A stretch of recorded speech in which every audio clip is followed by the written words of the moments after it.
Assalamualaikum warahmatullahi wabarakatuh. Eh, Baiklah, kita akan membuat praktikum 5. Di sini saya membuat untuk ujian akhir semester atau UAS. Dan video kali ini kita akan bahas tentang deadlock, di mana pengertian deadlock itu sendiri adalah kondisi di mana masing-masing proses membawa resource dan saling menunggu mendapatkan resource yang dibawa proses lain. Nah, permasalahan deadlock terjadi karena sekumpulan proses yang di blok, di mana setiap proses membawa sebuah sumber daya dan menunggu mendapatkan sumber daya yang dibawa oleh proses lain. Nah, kita langsung saja. Nah, di sini ada kode deadlock 1, deadlock 2, deadlock 3, dan deadlock 4. Nah, kita akan nyalain deadlock ini ke notepad. Kalau saya menggunakan notepad. Nah, di sini menggunakan filenya itu P1, P2, dan P3, P4. Nah, sebelum itu kita buka dulu aplikasinya terlebih dahulu. Di ini aplikasinya CPU Simulator.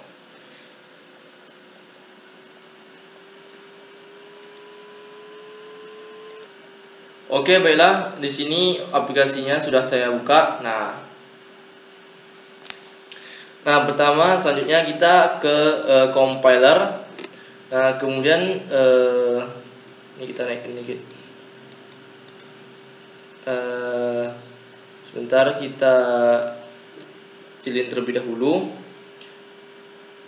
karena biar mudah dilihat ya. Nah, terus kita pindah ke atas. Nah, kemudian ke load, kita masuk ke load.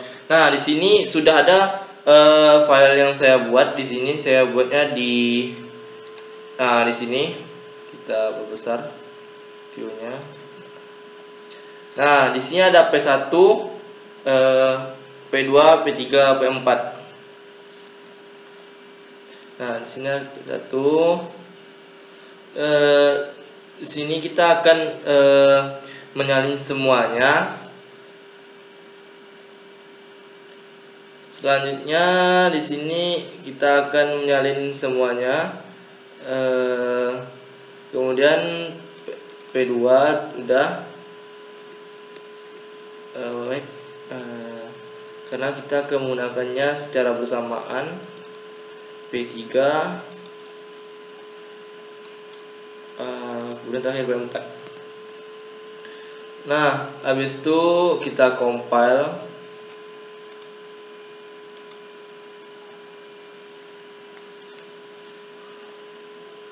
Terus memory card. Oke, habis itu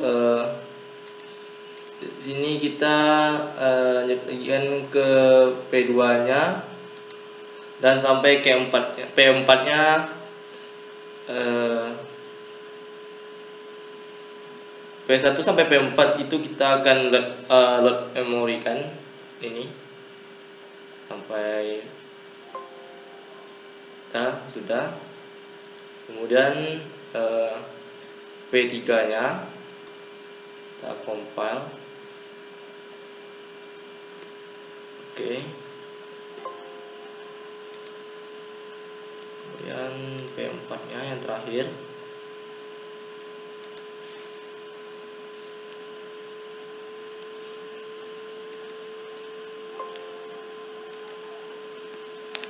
Nah, oke, sudah ada semua.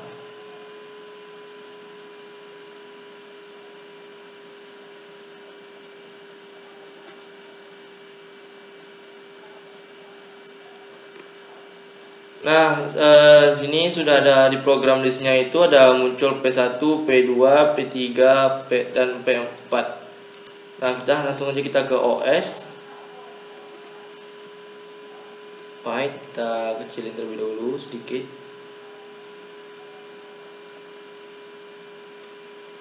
Oke. Nah, Nah, di sini ada, sebentar, masih kurang, masih terlalu kecil ya. Kita di bawah bentar. Oke, pas. Nah, di sini ada P1, P2, P3 dan P4. Nah, di sini kita di program ini bisa kita double klik atau klik new process.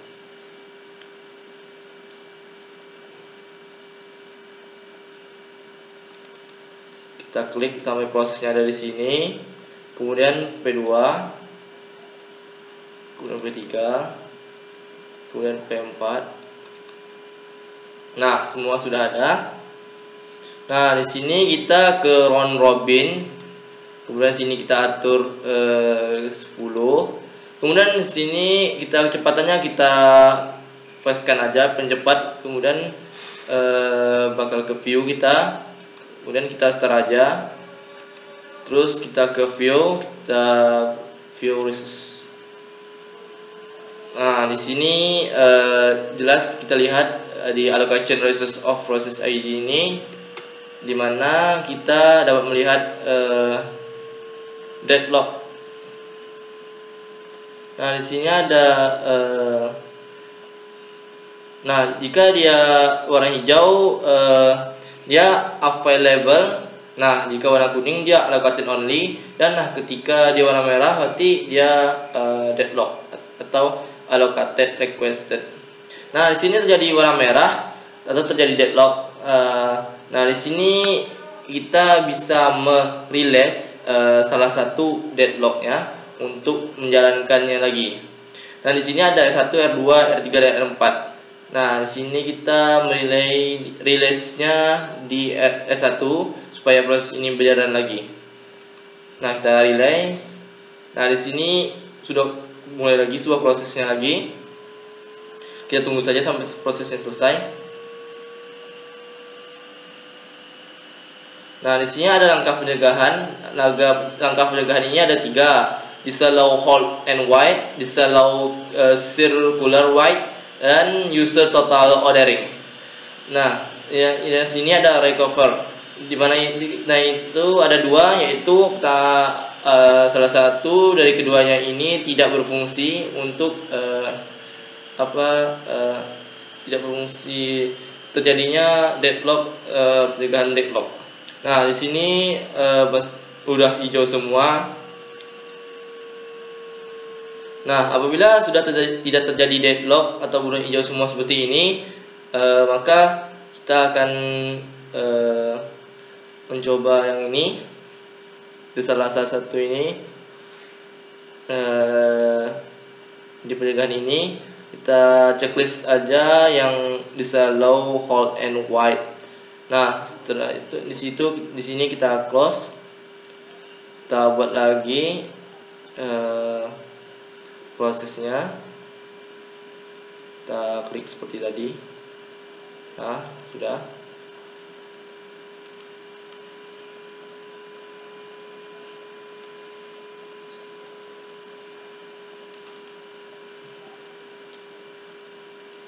Nah, di sini kita juga masih tetap menggunakan round robin, dan di sini juga 10, dan phase-nya masih tetap sama, kita cepatkan. Kemudian langsung saja kita start.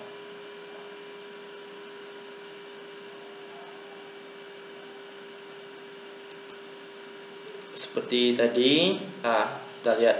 Nah, di sini kita akan lihat apakah ada hold and wait ini bisa menghindari terjadinya deadlock. Kita tunggu dulu.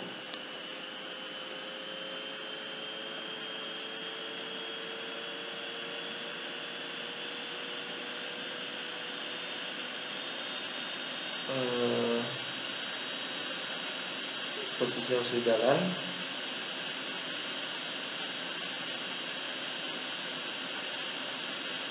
Dan laptop kentang saya mulai berbunyi, dan sampai sejauh ini masih belum ada deadlock sama sekali. Oke, sudah kurang hijau semua.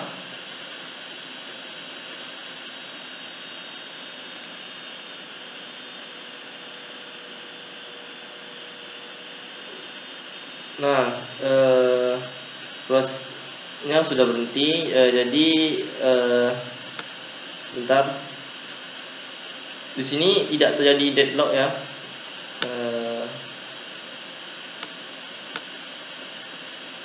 Nah, selanjutnya kita akan menggunakan yang ini, disallow circular web. Nah, selanjutnya kita closekan. Nah, terus kita buat prosesnya seperti tadi.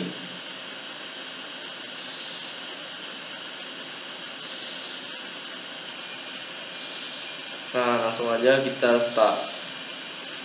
Terus kita lihat view resource-nya.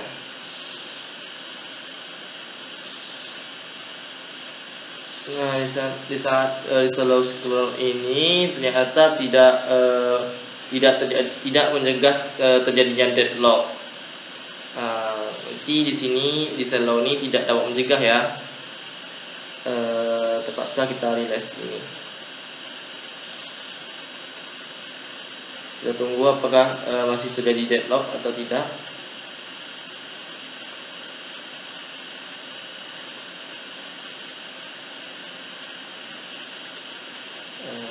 Proses masih berjalan. R1-nya udah hijau, R3-nya kuning. Nah, udah hijau 3-nya, tinggal R2 masih kuning. Kita tinggal nunggu. Nah, di sini sudah prosesnya sudah selesai, sudah berhenti dan sudah semua warna hijau. Jadi disallow circular white ini ternyata dia tidak dapat mencegah terjadinya deadlock. Nah, selanjutnya kita akan mencoba total ordering. Tutup dulu, kita buat lagi prosesnya.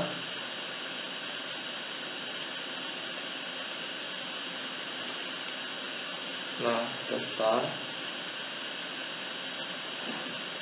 Nah, kita view lagi apakah di total ordering ini apakah terjadi deadlock atau tidak. Tunggu saja. Oh, terjadi deadlock ternyata. Tapi kita lihat saja, sudah ada warna merah di sini di R4-nya.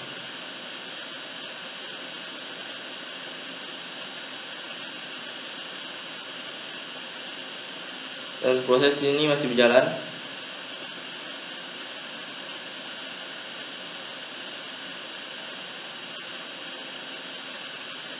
Nah, oke, mulai hilang warna merahnya. Nah, sekarang sudah warna hijau, sudah hijau semua.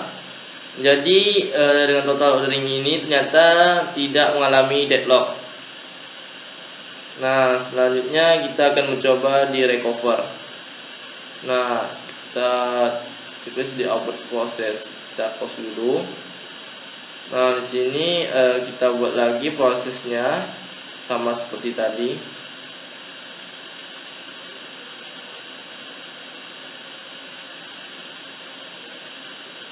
Habis itu kita start. Terus kita view lagi. Kita lihat di output proses ini apakah terjadi sebuah dan terjadi. Di sini di R1 dan R4-nya terjadi deadlock-nya. Oke, sudah warna kuning di R1-nya. Kita tunggu saja apakah R4-nya berubah. Oke, berubah. R4-nya juga berubah. Oke, nah awalnya tadi terjadinya deadlock karena ada sedikit deadlock, kemudian dia memperbaiki sendiri. Jadi intinya output proses ini akan otomatis secara langsung dia akan memprosesnya lagi. Nah, di sini tidak terjadi deadlock ya. Kemudian kita tulis di preempt resource. Kita buat lagi.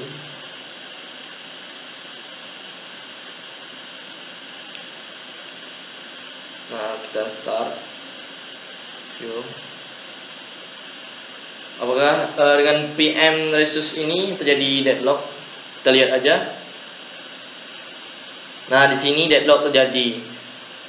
Kita lihat saja apakah dia bisa mengatasi sendiri, prosesnya masih sedang berlangsung. Nah, ternyata bisa dia memperbaikinya sendiri atau memprosesnya sendiri. Tidak kita erase lagi, dia udah otomatis sendiri. Nah, proses berjalan, tinggal R3-nya lagi, kita tunggu. Nah, proses sudah berhenti dan semuanya warna hijau. Dan ternyata sama di recovery ini ya, output proses dan PM resource ini bisa mengatasi deadlock. Oke, selanjutnya kita di avoid. Nah, kita di avoid, ternyata kita di detect, do not detect ini. Nah, do not detect ini tidak memberikan keterangan apa-apa. Di sini kita close, kita ganti bintangnya. Sini kita close. Nah, ini sama seperti tadi, kita coba programnya.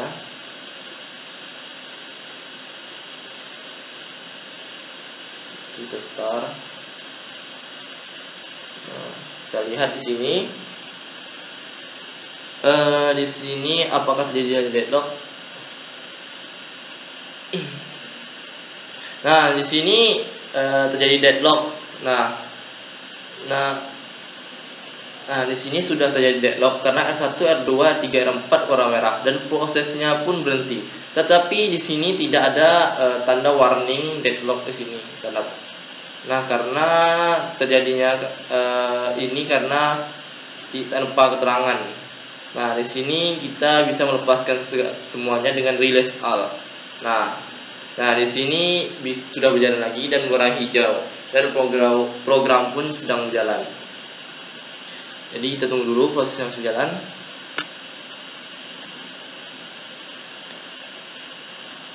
Dan laptop saya pun berbunyi.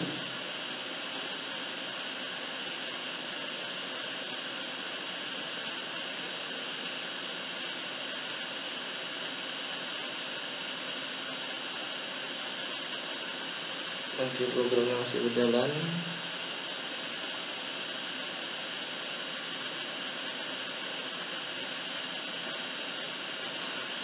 Nah, di sini programnya sudah berhenti. Nah, di sini semuanya sudah tidak ada deadlock lagi. Ya, jadi hanya sekian video pembahasan hari untuk UAS ini. Atau jika ada kesalahan, saya mohon maaf. Wassalamualaikum warahmatullahi wabarakatuh.